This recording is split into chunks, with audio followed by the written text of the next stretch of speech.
Commander stood before the Council of Elders, his scaled chest swelling with pride. The reptilian warrior was 7 feet tall, covered in battle scars that marked decades of conquest. Behind him stood 11 other warriors, each one a legend in their own right. They were the finest fighters the Hun Empire had ever produced. "You wish to hire my warriors," said, his voice a low rumble. "For what purpose?" The elder in the center, a thin creature with skin and too many eyes, leaned forward. "There is a human outpost on the frontier world 442B. It must be destroyed. Every soldier eliminated, no survivors." Tilted his head. "Humans, the soft-skinned mammals who joined the Galactic Council only 20 cycles ago. The same, they refuse to pay their protection fees. They must be taught a lesson." War Master N, second in command, stepped forward. His orange scales marked him as a veteran of the Southern Wars. "With respect, Elder, why do you need us? The humans have no reputation as warriors. Send a standard military force." The Elder's many eyes blinked in sequence. "We want to send a message. When the Hun elite destroy their outpost, other species will understand the price of defiance." Considered this, the Hun had conquered 73 worlds. They lived by a code of honor that valued combat above all else. Victory in battle was the only path to glory. To die in combat was the highest honor. To lose was unthinkable. "My warriors have never failed," said. "We will accept this contract. The humans will fall within 1 week." The payment was generous, enough to fund new weapons and armor for the entire warrior caste. Saw this as simple work. From what he knew of humans, they were weak creatures who relied on technology rather than personal strength. Their bodies were fragile. They had no natural weapons like claws or fangs. They would break easily. The strike force boarded their warship, a vessel built for speed and destruction.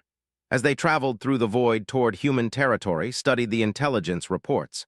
The human outpost housed 30 soldiers and some scientists. They had automated defenses, but nothing sophisticated. The buildings were standard, prefabricated structures, easy to breach. "This will be our easiest victory," N said, examining a holographic display of the target. "I almost feel sorry for them." "Do not feel pity," replied. "They chose their path when they the council. We are simply the instruments of consequence." On 442B, Sergeant Murphy sat in the command center of Research Station 7, watching the sensor displays. He was a stocky man in his mid-30s, with short brown hair and tired eyes. He had served in the Colonial Marine Corps for 15 years, and something about the recent sensor readings made him uneasy. "Corporal Park, you seeing this?" asked. Wu Park looked up from her workstation. The young woman was one of the best marksmen had ever trained. She had steady hands and steadier nerves. "The anomalies near the outer marker? Yeah, I've been tracking them for the past hour." "What do you think?" "Could be debris, could be a ship running dark." Wu pulled up enhanced scans. "Whatever it is, it's big." Stood and walked to the window. Outside, 442B's red sun was setting over rocky terrain. The research station sat in a valley between 2 mountain ranges. It was isolated, which made it perfect for the xenobiology research the scientists were conducting. It also made it vulnerable. "Wake everyone up," said. "Full combat protocols. I want everyone armed and ready in 15 minutes." Lieutenant entered the command center, already in her tactical gear. She was second officer, a woman with sharp features and sharper instincts. "You think we have trouble?" "I think we might. Run diagnostics on all the automated defenses. I want to know they'll work when we need them." Private Brandon Hayes appeared next, rubbing sleep from his eyes. He was young, barely 22, but he had a talent for engineering that valued. "Sarge, what's going on?" "Possible hostile contact. I need you to prep the emergency protocols we discussed, all of them." Brandon nodded and headed to the armory. Had spent months preparing contingency plans for various scenarios. The Colonial Marine Corps had taught him an important lesson during the brush wars in the outer colonies. It was better to be paranoid and alive than confident and dead. Within 30 minutes, the entire garrison was assembled. 30 soldiers against whatever was coming. They were not an elite force. Most were stationed here because it was supposed to be a quiet posting. Guard duty for scientists who studied alien plants and microbes, but every one of them was a trained Marine. Addressed them in the main hangar. "Listen up. We have possible hostile contact incoming. I don't know if it's raiders, pirates, or something worse. What I do know is that this station is our responsibility. The scientists here are our responsibility. We hold this position no matter what comes through that door. How do we know it's hostile? Someone asked. We don't, but if it was friendly, they'd be broadcasting identification codes. This contact is running silent. That means they don't want to be identified. Looked at each face. Check your gear. Double-check your ammunition. Corporal Park, I want you on the high ground with your rifle. Private Grant, prep the charges we discussed. Everyone else, defensive positions. Grant, the team's demolitions expert, grinned. She was a tall woman with red hair tied back in a tight bun. Finally get to use some of those toys we've been building. Only if necessary, said. First priority is defending the station. Second priority is staying alive. Everyone understand. The Marines responded in unison. Yes, Sergeant. As they dispersed to their positions, pulled aside. You really think this is serious? My gut says yes, and my gut has kept me alive this long. Checked his rifle, an older model but reliable. Get the scientists into the bunker. Tell them to seal themselves in and don't come out until we give the all clear. And if we don't give the all clear, then they sit tight until the next supply ship arrives in 3 weeks. Headed off to secure the civilians, returned to the command center and pulled up the sensor data again. The contact was definitely a ship. It was decelerating now, coming in fast, too fast for a peaceful approach. This was an attack vector. He activated the station-wide intercom. All hands, this is not a drill. We have incoming hostile. I repeat, hostile contact inbound. Hold your positions and wait for my signal. Had fought in 6 different conflicts during his career. He had seen soldiers panic, seen them freeze, seen them break. But he had also seen ordinary people do extraordinary things when pushed. His Marines were good people. They would hold the line. The ship appeared on visual sensors. It was sleek and predatory, covered in dark armor, recognized the markings. His blood ran cold. Hund, he whispered. Looked at him, the warrior race. The Hun boarding shuttles hit the landing pad with precise coordination. Was first out, his pulse rifle ready. Behind him came his 11 warriors, spreading into formation like they had done 1,000 times before. The automated defense turrets swiveled to target them, but N destroyed them with a single electromagnetic pulse device. The guns went silent, smoking and dead. Easier than expected, N said through their communication link. The humans rely too much on their machines. Proceed with the assault, ordered. Standard breach formation, show no mercy. The warriors moved toward the main airlock. They had breached hundreds of facilities across dozens of worlds. This would be no different. The airlock door was standard construction, meant to keep atmosphere in, not warriors out. One of soldiers planted a breaching charge and they all took cover. The explosion tore the door apart. Atmosphere vented for a moment before emergency seals activated. The warriors rushed inside, weapons raised. The corridor was empty. Emergency lights bathed everything in red. Thermal sensors picked up heat signatures deeper in the facility. They know we are here, said. Good, let them cower in their hiding places. It will make the hunt more satisfying. Inside the command center, watched the security feeds as the Hun entered the station. They moved with the confidence of predators who had never met an equal. He counted 12 of them, just as intelligence reports had indicated. Each one was heavily armored and armed with weapons that could punch through reinforced walls. They took out the auto turrets, Wu reported from her position in the maintenance shaft above Corridor 3. I have visual on 2 of them. They're splitting up to search the facility. Perfect, said. Everyone hold positions. Let them come to us. Remember, we're not trying to beat them in a fair fight. We're trying to survive. Moved through the lower levels, guiding the last of the scientists toward the bunker. How long can we hold them? She asked over the radio. As long as we have to, replied.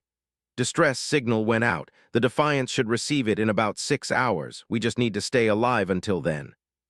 6 hours? It might as well have been 6 years.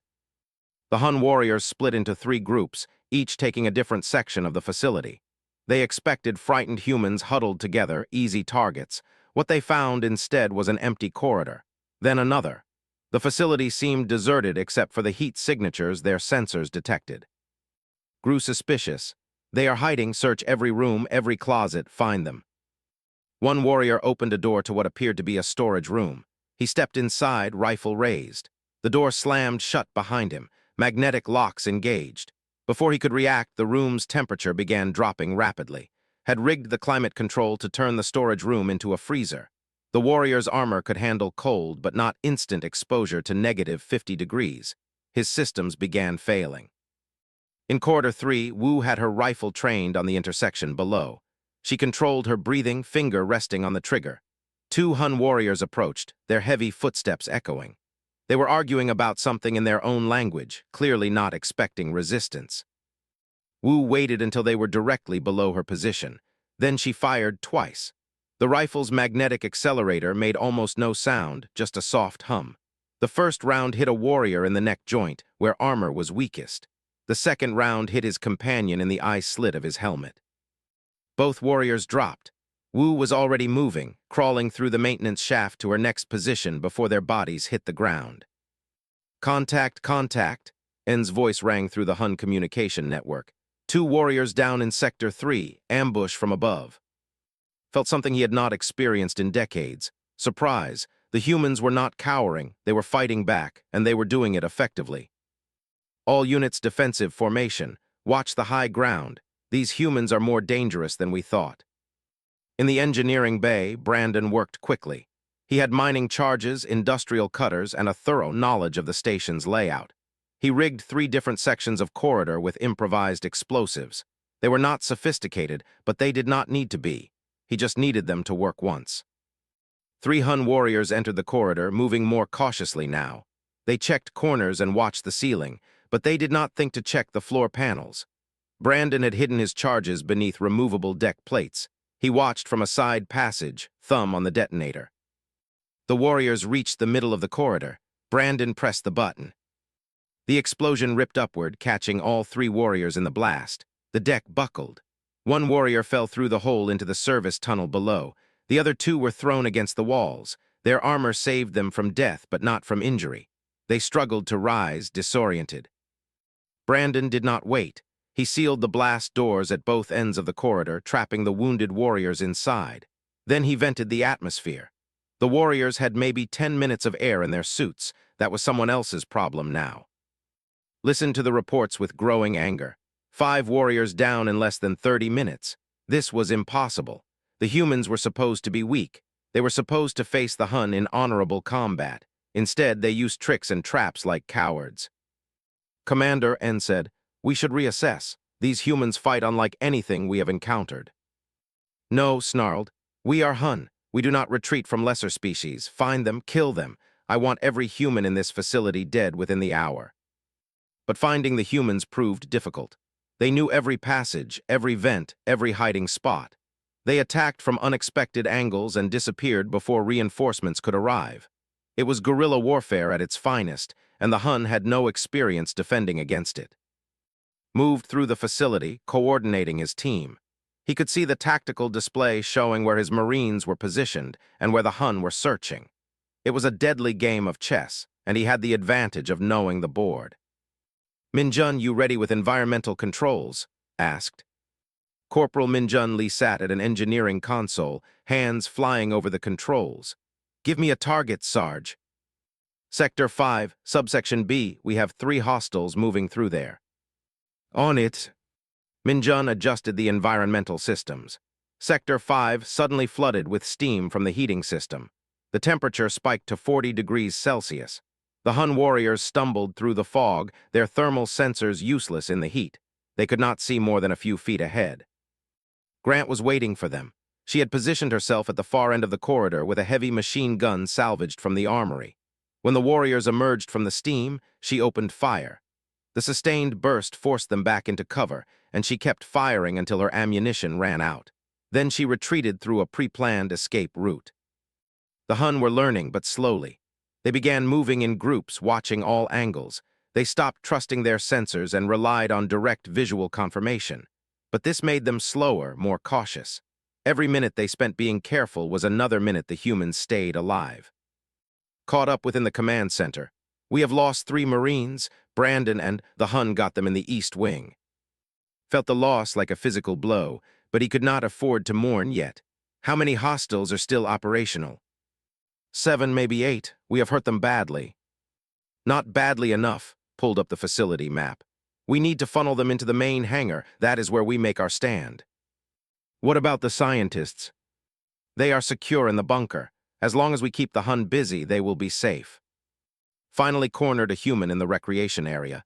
It was a young male, wounded and out of ammunition. Private Brandon Hayes. The warrior raised his rifle, ready to end this prey's life. "You fought well," said in broken human standard, "for prey." Brandon looked up at him, blood running from a cut on his forehead. "We are not prey. All species are prey to the Hun. Your weakness is evident." "You want to know what our weakness is?" Brandon's hand moved to something on his belt, a detonator. "We care too much about winning." The explosion consumed them both. The main hangar was the largest open space in Research Station 7. It was designed to hold cargo shuttles and small transport ships. Now it served as the final battlefield, had positioned his remaining Marines in defensive positions behind cargo containers and maintenance equipment. They had ammunition, but not much. They had determination, which was worth more. 27 humans had become 15. The Hun warriors had been reduced from 12 to 6. Both sides were bloodied, exhausted, and running on pure will. But only one side had something to prove. Entered the hangar with his surviving warriors. N was limping from a shrapnel wound. Another warrior's armor was scorched from an electrical trap. They had paid a heavy price for every meter of this cursed facility. The commander had fought across 73 worlds and never lost this many warriors in a single engagement. "Humans," his voice echoed across the hangar. "I offer you one chance. Surrender now and your deaths will be quick. Continue this futile resistance and I will make you suffer." Stepped out from behind cover, rifle slung across his chest. His uniform was torn and blood-stained. One arm hung at an awkward angle, probably broken, but he stood tall. "We have a counteroffer. You leave now and maybe some of you survive to make it back to your ship." Laughed a harsh sound. "You are 15 against 6 Hun warriors. You have already lost." "Numbers don't win wars," said. "Ask anyone who studied Earth history. We have been the underdog before. We are pretty good at it. Your bravado is admirable but meaningless. We are the finest warriors in the galaxy. You are simply soldiers following orders." "You are right about one thing," said, moving to stand beside. "We are just soldiers, but you know what makes human soldiers dangerous? We fight for each other. Not for glory, not for honor, for the person standing next to us." Wu appeared on Sother's side, her sniper rifle ready, for the ones who already fell. Stepped forward, hands resting on her sidearm, "For the people we protect." One by one, the other Marines emerged from cover. They formed a line, wounded and outnumbered but unbroken. Minjun moved to stand with his squad. The others followed. They were not an elite force. They were just human beings who refused to quit. Studied them. In all his years of conquest, he had never seen prey act like this. They should be begging for mercy. They should be broken. Instead, they stood ready to fight to the last. It made no sense. They had no chance of victory. "Why do you resist?" asked. "Your station is already lost. Your reinforcements cannot arrive in time. You will all die here. For what purpose?" Met the alien commander's eyes. "Behind us are scientists, researchers studying how to grow food on hostile worlds, doctors learning how to cure diseases, people trying to make the galaxy better. They are in a bunker right now, scared and hoping we can protect them.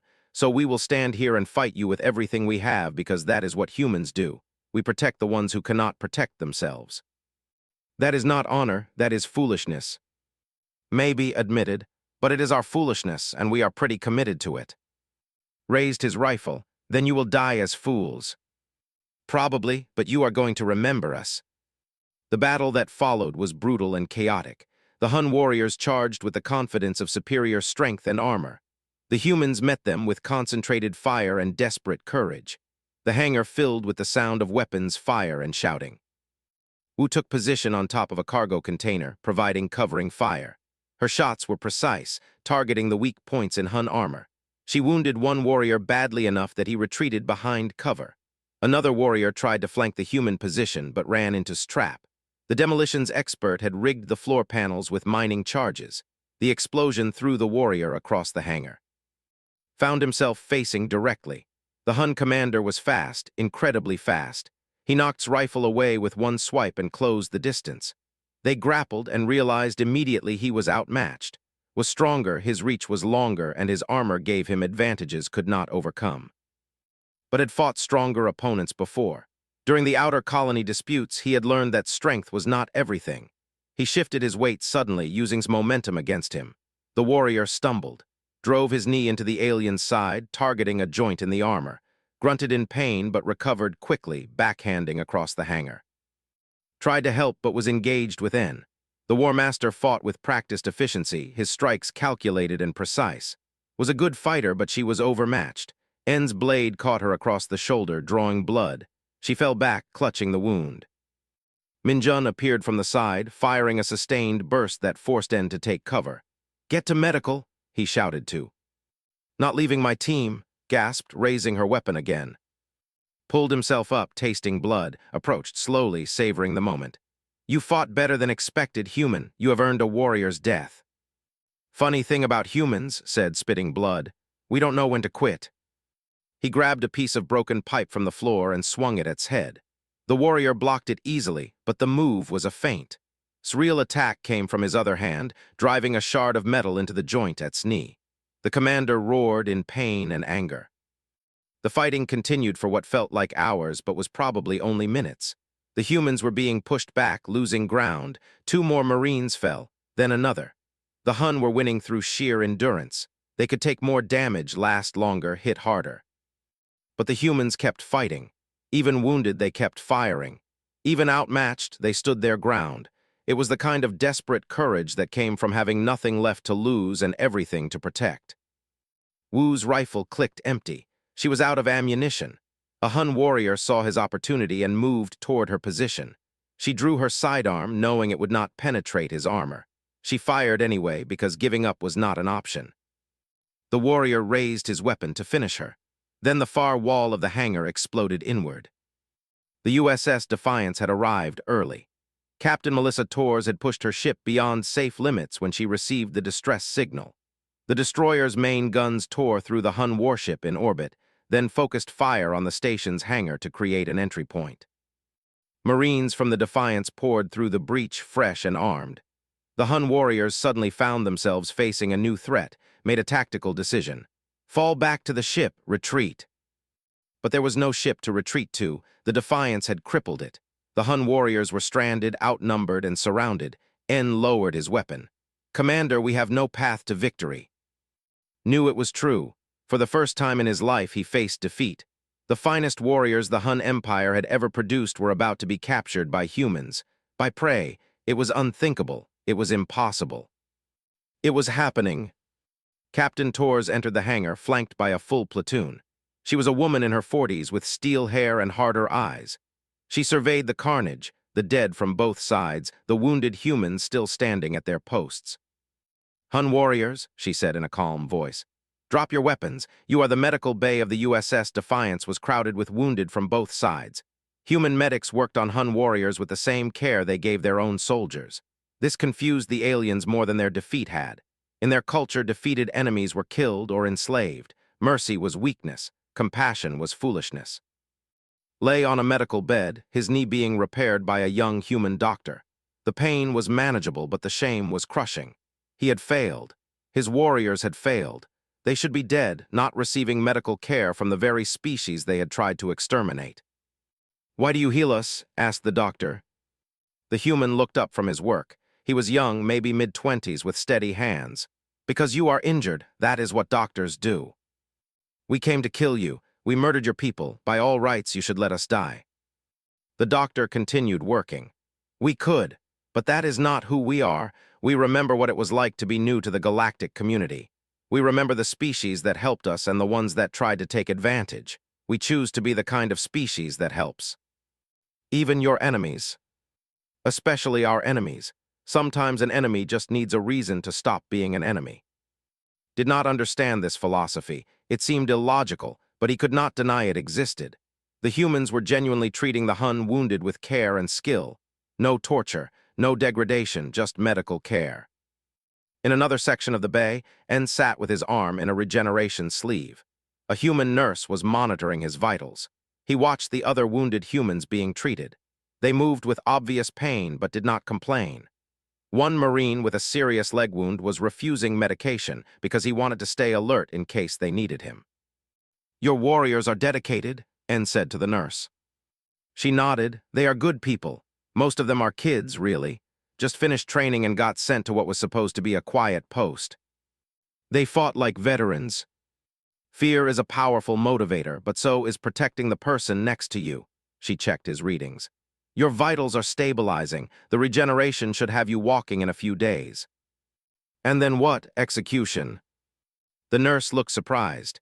What? No, you will be held until we figure out what to do with prisoners of war. But we don't execute prisoners. That is a war crime. On my world, defeated warriors are killed. It is the honorable thing. Well, you are not on your world anymore. Here, we believe life is valuable, even enemy life. Murphy sat in the observation lounge, staring out at the stars. His arm was in a cast, and he had bandages across his ribs. The doctors said he would recover fully, but it would take time. Time he did not feel like he had. Found him there an hour later. Her shoulder was wrapped and she moved stiffly. You should be resting. So should you. She sat down beside him with a wince. Wu is going to be okay. The leg wound was clean, has a concussion, but she will recover. Minjun is already back on duty. And the ones who did not make it. Was quiet for a moment. Brandon, Parks, Taylor, Grant, Harrison, Wu, and 10 good Marines who deserved better than to die on a research station in the middle of nowhere. Closed his eyes. 10 lives, 10 families that would receive notification, 10 funerals. Brandon saved us. When he took out that warrior, he bought us enough time to regroup. He was 22 years old. He had plans to go to engineering school after his service ended. He wanted to design starships. His voice was tight. Now he is gone, and all we can do is make sure it meant something. It did. We saved 43 scientists. We held the station. We survived. Against the Hun elite. Do you realize how significant that is? They have never been defeated before. Looked at her. We had help. If the Defiance had not arrived when it did, we would all be dead. But we held long enough for help to arrive. That is the victory. We survived when we should have been slaughtered. Captain Torres entered the lounge, carrying 3 cups of coffee. She handed them out and sat down. I just finished the preliminary report. Command is very interested in what happened here. We got lucky, said. Luck is when preparation meets opportunity. You prepared your team well, Sergeant. Your tactics were sound. You used the terrain to your advantage and fought smart instead of strong. It was not enough to save everyone. Melissa's expression softened. It never is. That is the hardest lesson command teaches. You can do everything right and still lose people, but you kept most of your team alive against impossible odds. That is worth recognizing. They drank their coffee in silence for a while, then Melissa spoke again. I talked to the Hun commander. He wants to speak with you. About what? He would not say, but I think it might be important. Will you meet with him? Was not sure what he would say to the alien who had tried to kill him and his team, but he was curious. All right, set it up. The meeting took place in a secure room. Sat on one side of a table, his injured knee immobilized. Sat across from him, his broken arm resting on the surface between them. 2 warriors who had tried to kill each other, now just 2 injured soldiers. You fought well, said. Better than any opponent I have faced. So did you. If the Defiance had not arrived, you would have won eventually. Perhaps, but we would have paid a heavy price for that victory. The alien commander leaned forward. I have a question, Sergeant Murphy. Why do you fight? To protect people who cannot protect themselves. But you gain nothing from this. No glory, no honor, no wealth. What is the purpose? Thought about Brandon's sacrifice, about the 10 Marines who died holding the line. The purpose is that it needs to be done. Someone has to stand between the innocent and the dangerous. We choose to be those people. On my world, warriors fight for personal glory. To die in battle is the highest honor. To lose is shameful beyond measure. Your people fight for others, not for yourselves. I do not understand this. Have you ever had someone who depended on you, a family member, a friend? Hesitated. I had a brother once. He died in combat. Would you have died to protect him if you could? Of course, he was blood. That is what we do, except we expand that circle. The scientists in the bunker, not my blood. Most of them I had never met before being stationed here. But they are human. They are under my protection, so I fight for them like they are family. Even knowing you might die. Especially knowing that, because if I do not stand, who will?" Was silent for a long time. When he spoke again, his voice was different, quieter. "The Galactic Council hired us to destroy this station. They said humans had refused to pay protection fees. They wanted to make an example of you." Felt his blood run cold. The Council ordered this.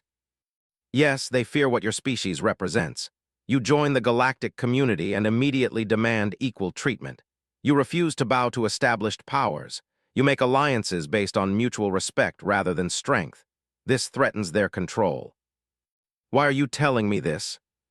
Because I realize now that we were hired to murder innocents to protect political power. That is not honor, that is assassination. Met sighs. I have fought 73 wars, I have conquered worlds, but I have never felt shame until now. Your warrior, the one who detonated himself, he gained nothing but time for his comrades. He died for others. I have killed thousands, but I have never fought for anyone but myself. Understood then. The Hun commander was having a crisis of belief. Everything he thought he knew about honor and combat was being challenged. What will you do now? Asked. I do not know. Return to my empire and report failure. They will execute me and my warriors for this defeat. Lie and say we succeeded. I am many things, but I am not a liar. There might be another option. What option? Leaned forward. Stay. Help us prepare for what comes next. If the Council hired you to attack us, they will hire others. We need to know how the Hun fight, how they think, become advisors instead of enemies. You would trust us after we tried to kill you.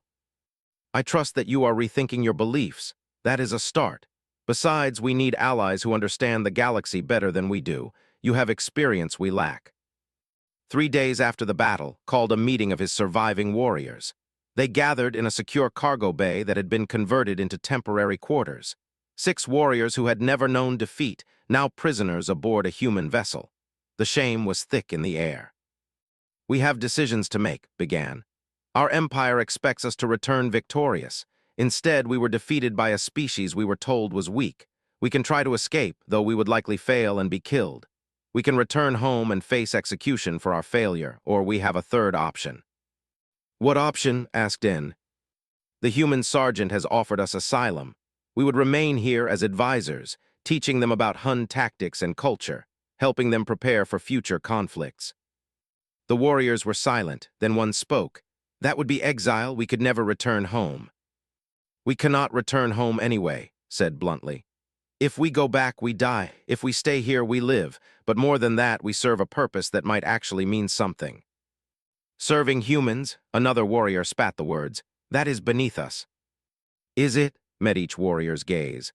I have thought much these past days about the human who destroyed himself to buy time for his comrades, about soldiers who stood and fought when any rational being would have fled, about medics who healed their enemies. What have we ever fought for that was worth such sacrifice? En spoke carefully. You question our entire way of life. I question whether we have been living wrong. We fight for personal glory, for our names to be remembered. But these humans fight so that others might live, which is more honorable, to kill for fame or to die for strangers. The warriors shifted uncomfortably. These were dangerous thoughts, revolutionary thoughts. If we stay, one warrior asked, what would we be? Not Hun warriors anymore, not human, what are we? We would be warriors without a nation, said, but perhaps warriors with a cause that matters. And stood, the war master had served longer than any of them. His word carried weight. I have killed for glory for 40 cycles. I have conquered 12 worlds. My name is known across the empire, and I have been empty inside for most of that time. He looked at. I saw the human sergeant's face when he learned his warriors had died. He felt their loss like wounds to his own body. I have never felt that for any soldier under my command. Perhaps it is time I learned what that means. You would stay? Asked. I would, not to serve humans, but to learn from them, to understand what makes them willing to die for each other, and perhaps to become worthy of such brotherhood myself. One by one, the other warriors made their choices. 4 chose to stay. 1 chose to die attempting escape rather than face exile, respected that choice, though it saddened him. The warrior died fighting human guards as he wished. 5 Hun warriors remained, 5 out of 12. A small number, but perhaps the beginning of something new. Captain Torres met with them formally the next day. She had brought commander from Earth's diplomatic corps, was a small woman with sharp eyes and sharper instincts. She understood politics and power in ways that soldiers did not. "The Galactic Council is demanding your extradition," said directly. "They want you tried for war crimes. We have refused." "Why would you protect us?" asked. "We are your enemies." "You were hired by the Council to commit murder. That makes you tools, not masterminds. We are more interested in the ones who gave the orders." Pulled up a holographic display. "The Council has been quietly hearing mercenaries to attack human interests for months. You are just the first elite unit they sent. They want to weaken us before we can establish ourselves in galactic politics." "They fear you," En said. "They should. You fight like nothing else in the galaxy." "We fight because we have to. Earth's history is filled with wars. We learned hard lessons about survival. Now we bring that knowledge to a galaxy that has forgotten what real conflict looks like." Melissa Torres spoke next. "If you stay with us, you will be granted asylum, but you will work. We need to know everything about Hun military doctrine, their tactics, their technology, their weak points. Because when the Council realizes this attack failed, they will send more." "You expect a full invasion," said. "We expect the Council to escalate until we submit or they break. We intend to do neither. We will fight, and we will win, but we need allies who understand our enemies." Looked at his warriors, they nodded. "We agree to your terms. We will teach you everything we know. But understand, Commander, the Hun Empire will consider us traitors. If we ever face our own people in combat, they will show no mercy." "Neither will we," Melissa said. "This is war even if it is not declared yet. You have chosen a side. Welcome to the human resistance." 6 months passed. The galaxy learned that the Hun elite had failed to return from their mission. Rumors spread. Some said the humans had killed them all. Some said they had been captured and tortured.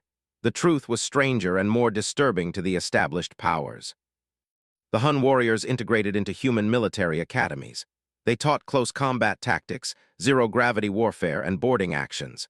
Human soldiers were eager to learn from warriors who had conquered 73 worlds. The Hun were surprised by human adaptability. They taught a technique, and humans would modify it within days to suit their own physiology and tactics. Worked primarily with Murphy, who had been promoted to lieutenant for his actions at Research Station 7. They developed new combined arms tactics that blended Hun aggression with human creativity. It was effective and terrifying. "Your warriors learn quickly," observed during a training exercise. "Too quickly, it is unsettling."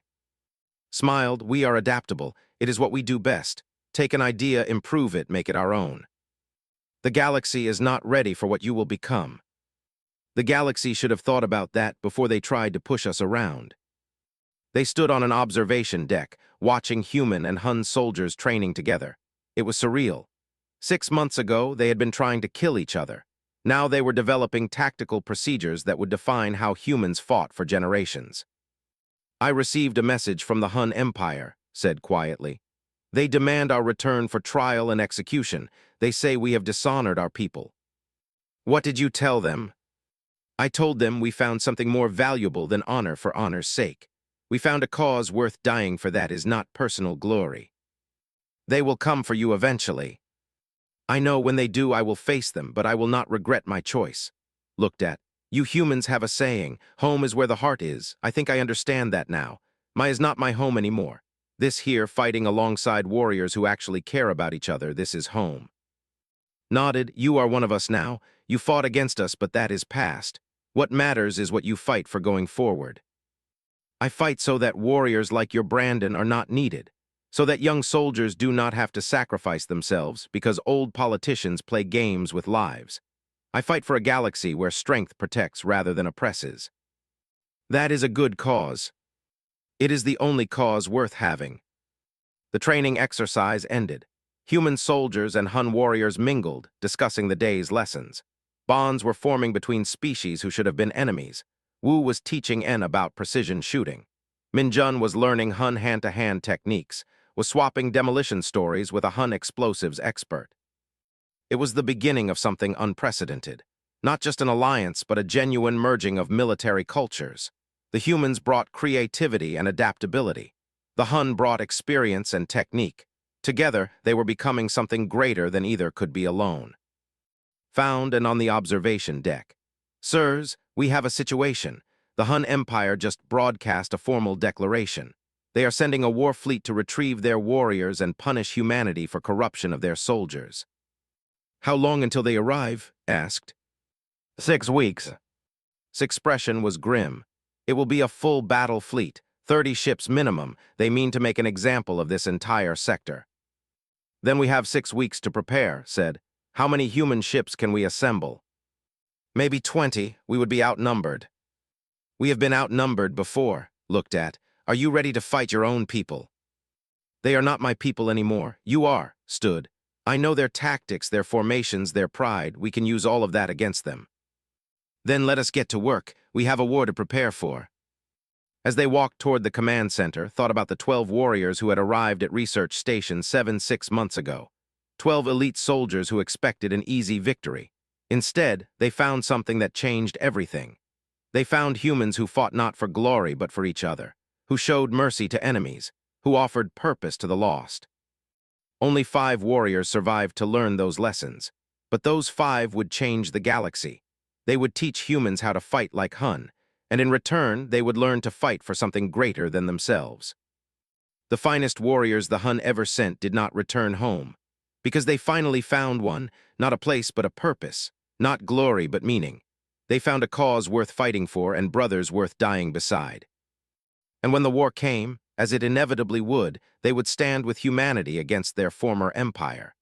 Not as traitors, but as warriors who finally understood what honor truly meant. The galaxy would learn that lesson too, one battle at a time. Considered this, the idea of exile was painful, but returning home meant death, and somewhere in his mind a new thought was taking root. Perhaps there was more honor in protecting the weak than in conquering them. Perhaps the humans understood something the Hun had forgotten in their centuries of warfare. I will consider your offer, said finally, but I must speak with my warriors first. This decision affects all of us. Feated. Wanted to refuse, wanted to fight to the death as honor demanded. But looking at his remaining warriors, he saw something he had never seen before. They were afraid, not of death, but of meaningless death. Brandon's sacrifice had shown them something. The human who detonated himself had gained nothing but time for his comrades. No glory, no songs, just death in service of a cause. Slowly lowered his rifle. His warriors followed his example. They were prisoners now. By all the laws of conquest, they should be executed or enslaved. That was how the galaxy worked. Get them medical attention, Captain Torres ordered. And get our people to sick bay. Someone find Sergeant Murphy. I want a full report. Limped forward, his broken arm cradled against his chest. Captain, the civilians are secure. Station is heavily damaged but salvageable, we held. Melissa looked at the young sergeant, seeing the pain and exhaustion in his face. You did more than hold, soldier. You won, against the Hun elite. That is going to change things. Glanced at the alien warriors being tended by human medics. Maybe, or maybe it just means the next fight will be harder. Heard the blast from 2 sections away. He closed his eyes for a moment, then opened them. Brandon had bought them time, bought them a chance. The Marines had to make it count. All units fall back to the hangar, ordered. It is time to end this. Yeah, the ones who never lost a battle, squared his shoulders. Well, there's a first time for everything. Sound general quarters, this is going to get ugly. The Hun warship settled into orbit above the station. Could see smaller craft detaching from the main vessel, boarding shuttles. They weren't here to negotiate. They were here to kill everyone. He thought briefly of his sister back on Earth, of the nephew he had never met. Then he pushed those thoughts away. There would be time for that later. Right now, 12 of the deadliest warriors in the galaxy were coming to his station. And Murphy had no intention of making it easy for them.